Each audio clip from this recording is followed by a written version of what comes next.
اس جھوٹا آدمی نے روزگار دینے کے بجائے جن کے پاس روزگار تھا ان سے بھی روزگار چھین رہا ہے۔ وفاق کے 16,000 جو وفاق کے ملازمین تھے ان سے روزگار چھینا گیا ہے۔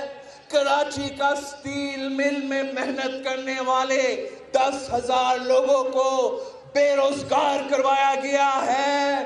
ہر ادارہ پہ یہ حکومت حملہ آور ہے، پی ٹی وی ہو، صوبائی حکومت کے ادارے ہو، وفاقی حکومت کے ادارے ہو، آپ کو روزگار دینے کے بجائے، نوجوانوں کو روزگار دینے کے بجائے جن کے پاس روزگار موجود ہے ان سے بھی چھین رہے ہیں۔ یہ کس قسم کا انصاف ہے؟ یہ کس قسم کا تبدیلی ہے کہ اس ملک کے نوجوان 2 ڈگری ہاتھ میں لے کر پھر کے دھکے کھا رہے ہیں اور تبدیلی کے دعوے دار ان کو روزگار نہیں دلوا سکے۔